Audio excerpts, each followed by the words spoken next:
Francesco Garripoli, and I welcome you to another Wuji Mountain Musings. It's hard to say that, Wuji Mountain Musings, but I'm getting good at it now because we have hundreds and hundreds of these, and they're all part of the new book, The Qi Effect, which will be coming out soon. Hopefully when you're watching this, it's already out, but in the process of that book coming out and getting published, we have the ebook version that I'm working with, and I'm randomly picking one of these musings out. There are literally hundreds, almost 1,000 of them. And the one I'm going to share with you today is number 296. I picked these randomly. I don't read them beforehand. So I'm just going to read it out of the book, and then we're going to share a little bit, like a Dharma talk, a little insight. See what you feel about this. See if it touches anything within you. So number 296. When we practice anything new and in a focused way, especially empowering skills like Qigong and meditation, we will see various patterns in our life shift. This is in part based on creating new neural pathways in our brain. So your sleep patterns can shift as well as other aspects in your life, like eating and digestive patterns. This is natural. Humans are pattern generators, and the more we accept that, the more we can use it to our advantage. Repeat empowering patterns, and there will be less and less room for disempowering patterns. Common sense, right? This is all part of our growth and evolution, and fundamental to transforming addictive behaviors.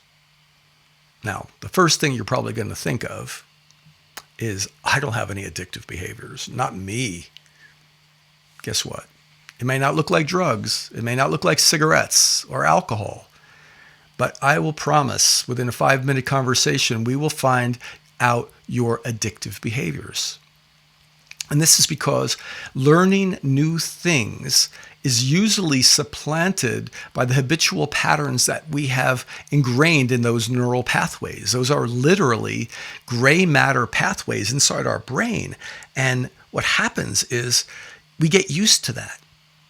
Okay, on an emotional level, we get used to our patterns. They become comfortable. Everybody knows that. We do what's comfortable. We eat the same kind of things because we have a comfort level around it. We drive the same ways to work because we have a comfort level.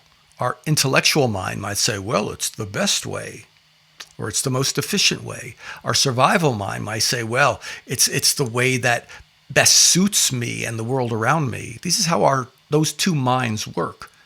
But our intuitive mind is screaming and wishing, that heart-centered mind, for us to drop into that part of us that's free. And to be free means to release ourselves from those neural pathways of comfort.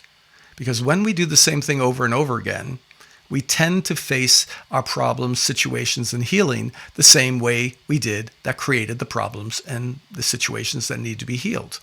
So to get out of that, we need to get into a thinking that didn't create the problem. That's our habituation. Our habituation is the consistent doing of the same thing over again and expecting some new result. And that's why we get frustrated. That's why our healing takes extraordinarily longer than it needs to be. Our body at the subconscious level is screaming out for us to listen to the incredible magic that we have available to us. And that is the ability to shift out of those grooves in our neural pathways. These are subconscious things. We are programmed to be habitual creatures. It's not our truth. It's not our we'll say our forced way to be. It's not the only way to be. When we listen to the intuitive mind, we realize how many infinite options we have because the heart knows the power of presence, the power of tapping into our infinite nature in that presence. Survival mind, intellectual mind, only knows the ritual of doing the same thing over again. And then convincing ourselves, well, it's not the same thing. I'm not really addicted to that process. I can have a different breakfast any day I want, yet I'm going to do it again.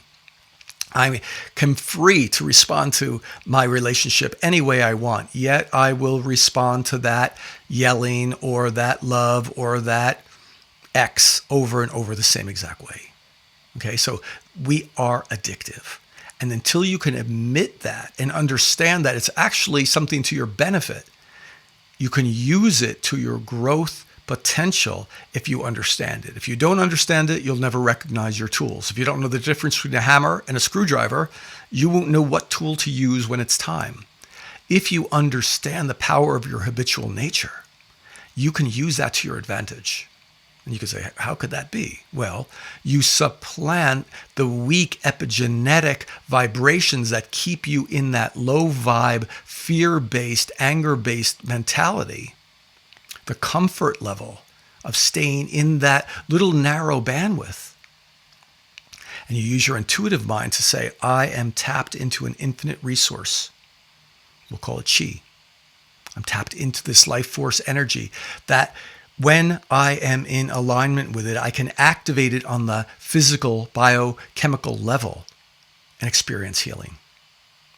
I am tapped into this intuitive mind in such a way that I can respond differently beyond my survival mind response or my intellectual mind response. Therefore, in relationships, I can start thinking more about the third field. This means the energetic sharing we have between two people, two or more people. I can only tap into that by going heart-centered, accessing my heart resonance, and then understanding at a level beyond my physical identity, beyond the duality of me and you, them and us. By creating a new habit of seeing things on an energetic level, we become free. By creating a new habit of, instead of defaulting to my body aches, I have a pain, I've got to feel this differently, I've got an ache here, my digestive doesn't always work, I've got this pain I've got to fix, I've got this problem I've got to heal.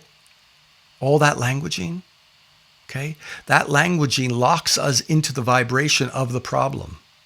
When we can see our body at its absolute healed state and hold that as the dominant vibration. Dominant might trigger you, that word, but dominant comes from the Latin domus, or home.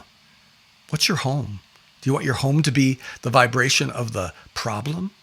Emotional, physical, spiritual? Or do you want your home vibration to be that one that is more in line with your stem cells, that sees the perfect body, that holds the picture at the DNA epigenetic level of a perfectly healed, empowered body?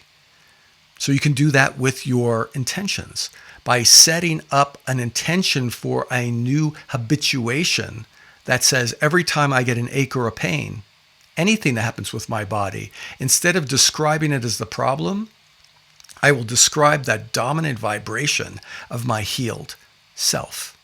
Now, a lot of people's intellect will jump into there and say, how can I do that? I've got a sore shoulder. How can I see it as healed if it's sore? Well, you know, of course, that you have a sore shoulder. That's obvious on this physical three-dimensional level. But on the energetic level, that defines your Wei Qi, your energetic field around you, that holds that vibratory coherence at the DNA level. The DNA that talks to the cells that will repair that shoulder, the cartilage, the tendons, the insertion points of the muscles, the bones even, whatever it is. You need to set up that vibration for the healed state, not the healing state, the healed state. Imagine if your default, your habitual default, anytime you had a physical problem, was to divert away from defining and describing the problem and say, I see my body's healed state. I hold the vibration of that healed state. I set that as my dominant vibration over even the epigenetic habituation that you've been operating under that keeps creating these problems. By defaulting to this new habit of seeing yourself whole, complete, and perfect, your body in perfect form and function, you'll be amazed. Because in that process, you set up a coherent vibration at the DNA level that redesigns your body. This is rejuvenation. This is healing at its deepest level.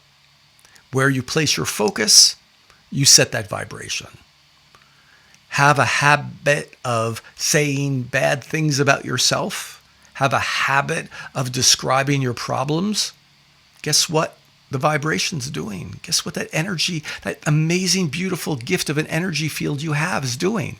It's securing those issues, those problems, whether they be emotional, physical, spiritual, it doesn't matter. Energy is energy.